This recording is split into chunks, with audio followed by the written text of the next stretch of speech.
মন্দিরটি দেখে নিশ্চয়ই চিনতে পেরেছেন এটি কোন মন্দির।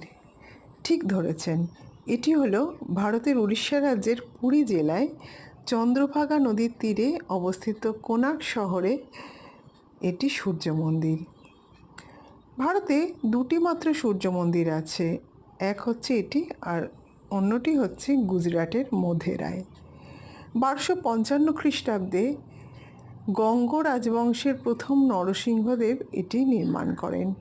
সূক্ষ্ম কারুকার্যময় বেলে পাথরের এই বিশাল রথ আকৃতির মন্দিরটির প্রধান অংশ এখন ধ্বংসপ্রাপ্ত।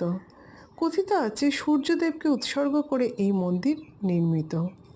ইউরোপের নাগরিকরা একে ব্ল্যাক প্যাগোডা বলে অভিহিত করেন এবং পুরীর জগন্নাথ মন্দিরটিকে সাদা প্যাগোডা বলা হতো।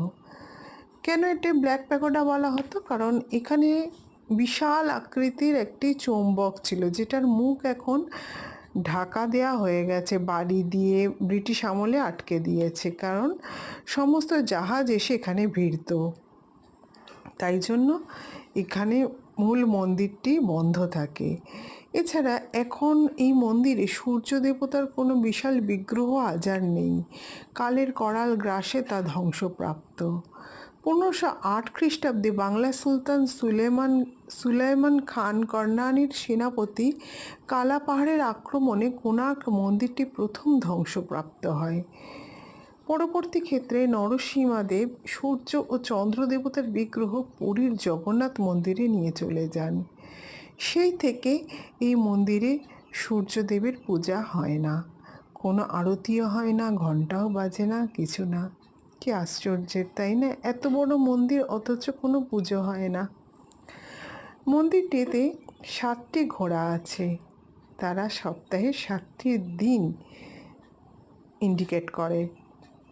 এছাড়া 12 জোড়া বিশাল চাকার ওপর মন্দিরটি নির্মিত। এই 24টি চাকা মানে 24 পক্ষ, প্রতিটি চাকা এক একটি সূর্য ঘড়ি, 8টি কাঁটা মানে অষ্টপ্রহর, প্রত্যেকটা সময়কে বোঝায়। তো এখানে সূর্য যখন থেকে ওঠে তখন থেকে এই ঘড়ি তখনকার দিনে প্রচলিত ছিল। এখান থেকে সময়ে অনুধাবন করা যেত, সময়ে বার করা যেত।